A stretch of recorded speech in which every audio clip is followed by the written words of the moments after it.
Hello दोस्तों, इस educational channel पर आप सभी का स्वागत है। दोस्तों, इस वीडियो में हम पढ़ेंगे स्थानीय स्वशासन व पंचायती राज से संबंधित सभी महत्वपूर्ण पॉइंट्स को जो कि आपके परीक्षा में बार बार पूछे जाते हैं। दोस्तों, चलिए इसकी शुरुआत करते हैं। प्रशासनिक ढांचे में सबसे ऊपर आती है केंद्र सरकार, जो कि पूरे देश का संचालन कार्य देखती है। फिर उसके नीचे आती है राज्य सरकार। राज्य सरकारें अपने अपने राज्यों का संचालन कार्य देखती है। फिर उसके बाद दोस्तों आता है स्थानीय स्वशासन। स्थानीय स्वशासन क्या होता है? ग्रामीण या फिर जिला स्तर पर जब शासन व्यवस्था लागू की जाती है तो उसी को कहते हैं स्थानीय स्वशासन। आप ध्यान दीजिएगा, जब ग्रामीण स्तर पर और जिला स्तर पर कोई शासन व्यवस्था लागू की जाती है तो उसी को स्थानीय स्वशासन कहते हैं। दोस्तों, यह स्थानीय स्वशासन अब से नहीं चल रहा है, ये प्राचीन काल से ही चलता आ रहा है। आपने प्राचीन इतिहास तो आप सबने पढ़ा होगा, उस समय पर भी ये शब्द आपको सुनने को मिला होगा, स्थानीय स्वशासन। तब से ये चला आ रहा है। स्थानीय स्वशासन के 2 चरण होते हैं, पहला ग्रामीण और जो दूसरा है वो है शहरी। दोस्तों, इसमें आपके यूपी SSSC पेड सिलेबस में स्थानीय स्वशासन के बारे में पूछा है। इसमें पंचायती राज के बारे में पूछा है, जो कि ग्रामीण परिवेश से संबंधित है। पंचायती राज, इसी के बारे में इस वीडियो में हम डिटेल में पढ़ेंगे, पॉइंट टू पॉइंट, जो भी परीक्षा में पूछा जाता है। दोस्तों, पहले ये जानते हैं कि स्थानीय स्वशासन की जरूरत आखिर पड़ी क्यों। दोस्तों, विकास के क्षेत्र में जन भागीदारी को बढ़ावा देने के लिए और लोकतांत्रिक विकेंद्रीकरण के लिए, ये मोस्ट इम्पॉर्टेंट है क्योंकि ये परीक्षा में पूछा गया है कि स्थानीय स्वशासन का सबसे मुख्य उद्देश्य क्या था। वो था लोकतांत्रिक विकेंद्रीकरण। विकेंद्रीकरण क्या होता है, पहले इसके बारे में हम थोड़ा जान लेते हैं। दोस्तों, इसको एक एग्जाम्पल के थ्रू समझते हैं। वैसे विकेंद्रीकरण का मतलब होता है बंटवारा करना। विकेंद्रीकरण का मतलब क्या होता है? बंटवारा करना होता है। जैसे एक एग्जाम्पल है, आपके घर में आपकी मम्मी हैं, आपके पापा हैं और भी जितने लोग हैं। पापा बाहर काम करते हैं, पैसे कमाते हैं और घर का सारा जो भी फैसले लेना होता है, एडमिशन कहाँ पर होगा बच्चों का, क्या करना है, क्या लाना है, क्या करना है, सब कुछ पापा देखते हैं। यानी कि पूरी सत्ता जो है वो पापा के हाथ में है। तो वो क्या है? पापा का केंद्रीकरण है, यानी कि सारी सत्ता जो पापा के हाथ में है। लेकिन उन्होंने फिर क्या किया, कुछ आधा मम्मी को दे दिया, मतलब आधा जो कार्य अपना है मम्मी को दे दिया, आधा अधिकार। बोला कि घर का तुम देख लो, बाहर का मैं देख लेता हूँ।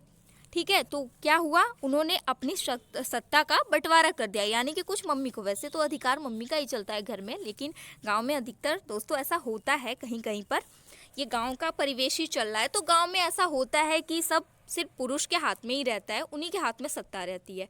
तो वो क्या हो गया, सत्ता का बंटवारा हो गया, यानी कि घर का काम मम्मी देख रही हैं, जो भी जरूरी फैसले लेना है मम्मी ले रही हैं, बाहर का पापा ले रहे हैं। तो क्या हो गया, विकेंद्रीकरण हो गया, यानी कि सत्ता का बंटवारा हो गया। उसी तरह अगर बाहरी स्तर पर समझे तो जैसे राष्ट्रपति का अपना अलग कार्य क्षेत्र होता है, कुछ फैसले वो ले सकते हैं जो कि प्रधानमंत्री नहीं ले सकते।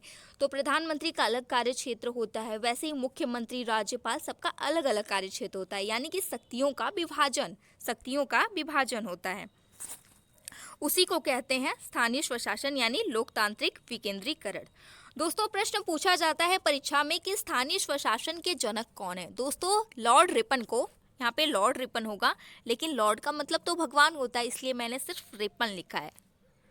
आप लॉर्ड रिपन या फिर रिपन याद करिएगा। स्थानीय स्वशासन के जनक इन्हीं को माना जाता है। 1882 ईस्वी में मद्रास में पहली बार स्थानीय स्वशासन को शुरू किया गया था। दोस्तों, ये प्रश्न काफ़ी इम्पोर्टेंट है क्योंकि कई बार पूछा जा चुका है कि स्थानीय स्वशासन को सबसे पहले कहाँ पर लागू किया गया था या कहाँ शुरुआत की हुई थी इसकी। तो मद्रास में हुई थी। कब? 1882 में लॉर्ड रिपन के द्वारा।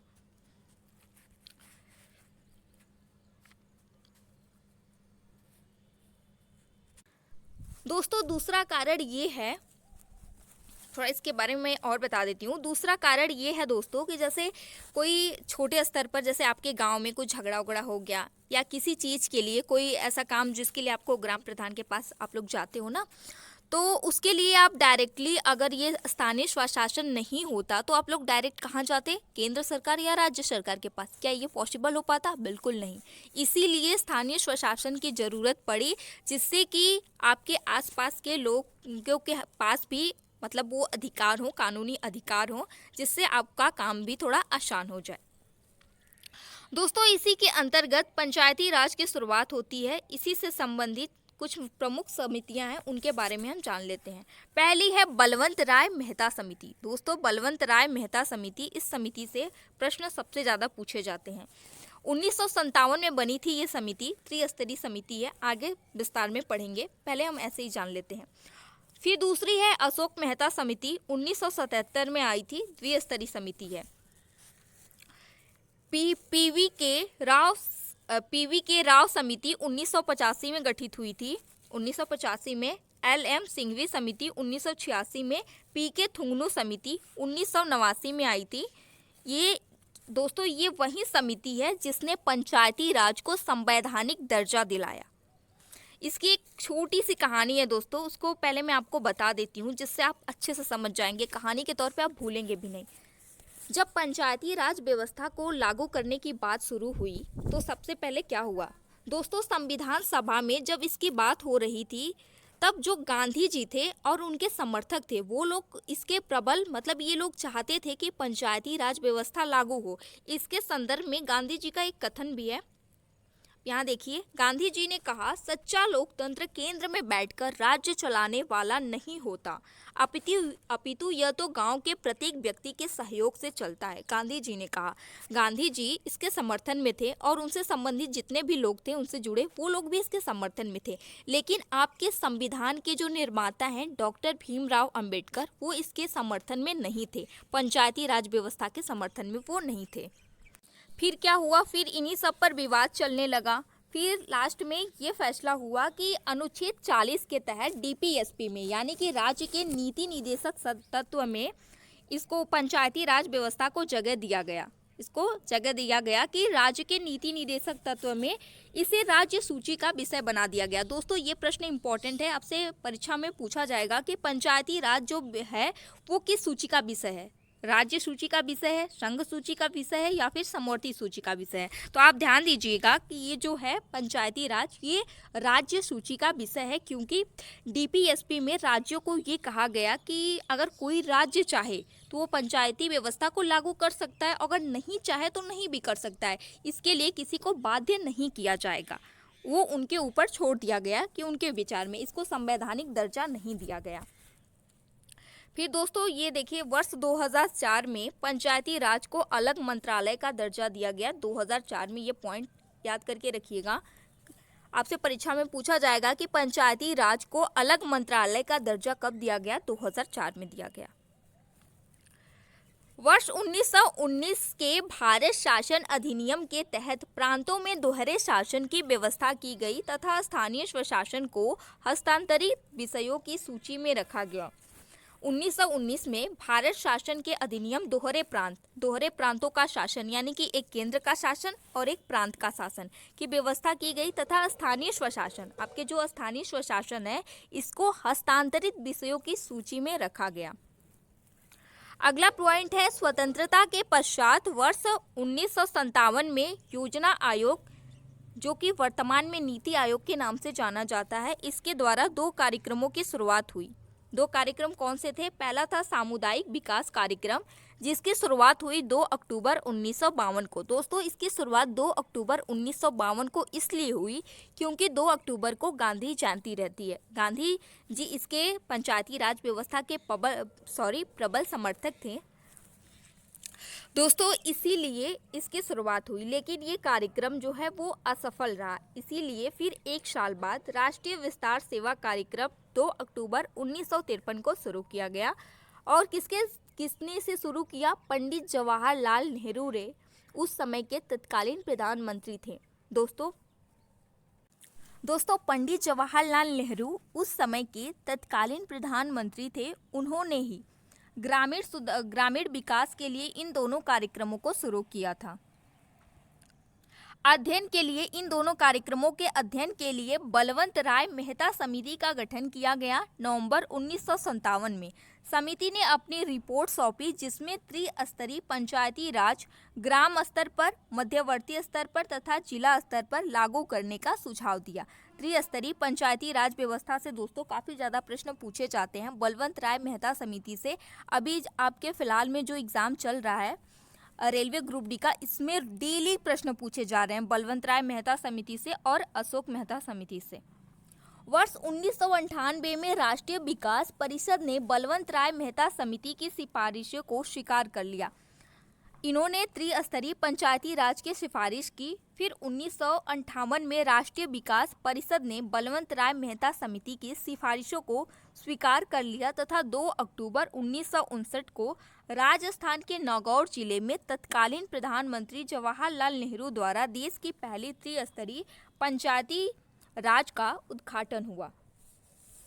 दोस्तों, प्रश्न यहाँ से कई सारे बनते हैं। पहला प्रश्न तो यही बनता है कि ये जो बलवंत राय मेहता समिति ने सिफारिश की थी त्रिस्तरीय पंचायती राज व्यवस्था की, ये कब लागू हुई? 2 अक्टूबर 1959 को। कहाँ पर पहली बार लागू हुई? दोस्तों, राजस्थान के नागौर जिले में पहली बार लागू हुई थी। फिर उसके बाद आंध्र प्रदेश में इसे लागू किया गया। किसके द्वारा लागू की गई थी? आपसे ये प्रश्न भी पूछा जाता है कि किसके द्वारा लागू की गई थी या उसका उद्घाटन कौन किया था? तो उस समय के जो तत्कालीन प्रधानमंत्री थे उनके द्वारा इसका उद्घाटन किया गया था, जो थे जवाहरलाल नेहरू। अगला पॉइंट है, वर्ष 1993 में 73वें व 74वें संविधान संशोधन के माध्यम से भारत में त्रिस्तरीय पंचायती राज व्यवस्था को संवैधानिक दर्जा दिया गया। दोस्तों, 73वें व 74वें संविधान संशोधन में इसे संवैधानिक दर्जा दिया गया। और किस समिति की सिफारिश पर? किसने सिफारिश की थी संवैधानिक दर्जा दिलाने के लिए? पीके थुमनू समिति ने। आप इसे भी ध्यान दीजिएगा। अब समितियों के बारे में थोड़ा डिटेल में बात करेंगे, जो कि सबसे ज़्यादा प्रश्न इन्हीं से पूछा जाता है। बलवंत राय मेहता समिति कब आई थी? 1957 में त्रिस्तरीय समिति थी। बलवंत राय मेहता को भारत में पंचायती राज व्यवस्था का वास्तुकार कहा जाता है। दोस्तों, ये कोटेशन भी आपसे पूछ लिया जाता है परीक्षा में कि भारत के पंचायती राज व्यवस्था का वास्तुकार किसे कहा जाता है? बलवंत राय मेहता को। बलवंत राय मेहता को लोकतांत्रिक विकेंद्रीकरण का जनक भी कहा जाता है। दोस्तों, ये भी point very very most important है।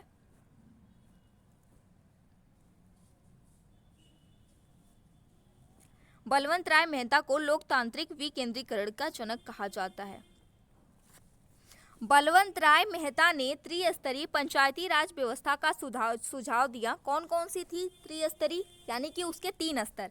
बलवंत राय ने पंचायती राज के 3 स्तर का सुझाव दिया था। पहला था ग्राम पंचायत, जो कि ग्राम स्तर पर होना था। दूसरा पंचायत समिति, जो कि ब्लॉक स्तर पर थी। तीसरा जिला परिषद या फिर जिला पंचायत। आपने जिला पंचायत का चुनाव सुना होगा। जिला पंचायत का चुनाव है, ग्राम पंचायत का चुनाव है, जिला स्तर पर था। पंचायती राज व्यवस्था लागू, अभी मैंने पहले बताया आपको, 2 अक्टूबर 1959 में पंचायती राज व्यवस्था अपनाने वाला पहला राज्य था राजस्थान का नागौर। नागौर जिला का बगदरी गांव। दोस्तों, ये देखिए, नागौर, अगर एग्जामिनर आपका पेपर टफ बनाया तो वो ये सब नहीं उठाएगा, क्योंकि ये सबको पता है, ये उठाएगा ये बगदरी गांव। किस गांव में पहली बार पंचायती राज व्यवस्था को लागू किया गया था? राजस्थान के नागौर के बगदरी गांव में। 11 अक्टूबर 1959 को पंडित जवाहरलाल नेहरू ने आंध्र प्रदेश राज्य में पहली बार चुनाव कराया था। फिर उसके बाद राजस्थान के बाद कहां पर लागू हुआ था? आंध्र प्रदेश में दूसरी बार। यही दोनों पूछा जाता है, बाकी तो और कई बार भी लागू, उससे क्या। फिर उसके बाद आती है अशोक मेहता समिति 1977 में। इन्होंने द्विस्तर के बारे में बताया। पहला मंडल पंचायत, जो कि ब्लॉक स्तर पर था। दूसरा जिला परिषद या फिर जिला पंचायत, जो कि जिला स्तर पर था। ग्राम न्यायालय के गठन का सुझाव दिया अशोक मेहता ने। और SC और ST को आरक्षण देने का सुझाव भी किसने दिया था? अशोक मेहता समिति ने। दोस्तों, ये प्रश्न दोनों बहुत इंपॉर्टेंट है, ये दोनों वेरी वेरी मोस्ट इम्पॉर्टेंट है। ग्राम न्यायालय के गठन का सुझाव किस समिति ने दिया था? SC और ST को आरक्षण देने का सुझाव किस समिति ने दिया था? ये दोनों इंपॉर्टेंट है, आपसे पूछे गए हैं प्रश्न। फिर सिंघवी समिति 1986 में आई थी, जो पंचायती, यहाँ देखिए ये अलग भाग रहा है, पंचायती राज व्यवस्था को संवैधानिक दर्जा देने का सुझाव दिया इसने। फिर त्रिस्तरीय पंचायती राज व्यवस्था का सुझाव दिया। ग्राम न्यायालय के गठन का सुझाव दिया। राज्य चुनाव आयोग के गठन का सुझाव किस समिति ने दिया था? सिंघवी समिति ने दिया था। ये भी इम्पोर्टेंट पॉइंट है। पीके थुम्मनू समिति 1989 में आई। इसने ही संवैधानिक दर्जा दिलाने के लिए सिफारिश की थी। इस समिति ने पंचायती राज को संवैधानिक दर्जा देने की सिफारिश की थी। 1989 में राजीव गांधी द्वारा 64वां संविधान संशोधन विधेयक संसद में पेश किया गया। दोस्तों 1989 में जब राजीव गांधी की सरकार थी तब इससे संबंधित 64वां संविधान संशोधन विधेयक संसद में पेश किया गया था। इसे लोकसभा ने तो पास कर दिया, लेकिन राज्यसभा में यह पास नहीं हो पाया। फिर उसके बाद इनकी सरकार गिर गई, तो फिर किसकी सरकार आई? पीवी नरसिम्हा राव की सरकार थी। 22 दिसंबर 1992 में लोकसभा में पारित हुआ। इसे संवैधानिक दर्जा दिलाने के लिए ये सब हो रहा है। 22 दिसंबर 1992 में लोकसभा में पारित हुआ, मतलब कि पास हो गया लोकसभा में। फिर एक दिन बाद 23 दिसंबर 1992 को राज्यसभा में भी पास हो गया।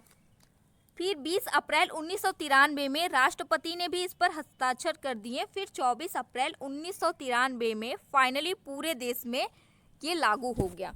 पंचायती राज व्यवस्था पूरे देश में लागू हो गई। इसीलिए हर साल 24 अप्रैल को पंचायती राज दिवस मनाया जाता है।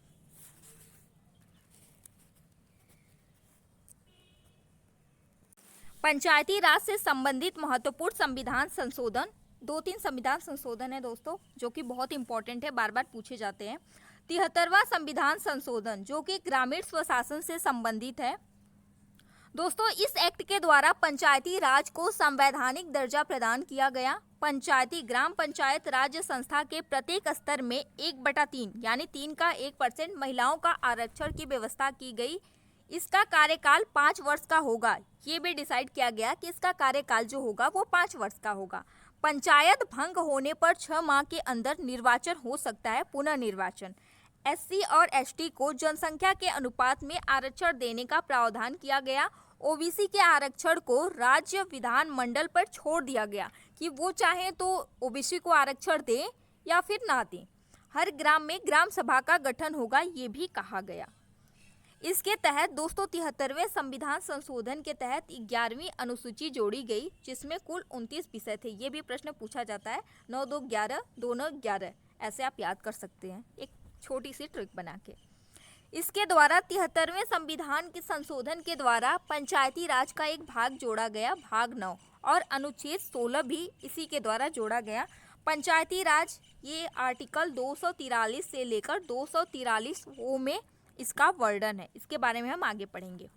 पंचायती राज को भारतीय संविधान के भाग 9 में रखा गया है। पंचायती राज त्रिस्तरीय ग्राम पंचायत, क्षेत्र पंचायत तथा जिला पंचायत है। 3 स्तर कौन कौन से वहीं बताया गया है। भारतीय संविधान के 74वें संविधान संशोधन अधिनियम के द्वारा भाग 9 में 9 क जोड़कर, जो भाग 9 था उसमें 9 क यानी कि 9 ए जोड़कर नगरीय स्थानीय प्रशासन को संवैधानिक दर्जा दिया गया, जो कि शहरी स्वशासन से संबंधित है। अब आता है 74वां संविधान संशोधन, जो कि नगरीय स्वशासन यानी कि शहरी क्षेत्रों के लिए है। इसमें टोटल 18 विषय हैं। दोस्तों अब हम जान लेते हैं अनुच्छेद 243 से लेकर 243 ए ओ तक क्या क्या वर्णित है। इसमें फटाफट देख लेते हैं क्योंकि यहाँ से भी प्रश्न पूछे जाते हैं। अनुच्छेद 243 में परिभाषा है। 243 ए में ग्राम सभा का जो भी ग्राम सभा से संबंधित ग्राम सभा का गठन है। 243 बी में पंचायतों का गठन है। 243 बी में पंचायतों का गठन है। पंचायती संस्थाएं त्रिस्तरीय होगी। इनमें क्या कहा गया है? 243 बी में कहा गया है पंचायती संस्थाएं त्रिस्तरीय होंगी। जिन राज्यों की जनसंख्या 20 लाख से कम है वहां द्विस्तरीय हो सकती हैं। वैसे तो त्रिस्तरीय होगी, लेकिन जनसंख्या 20 लाख से कम है तो वहां पर द्विस्तरीय होगी।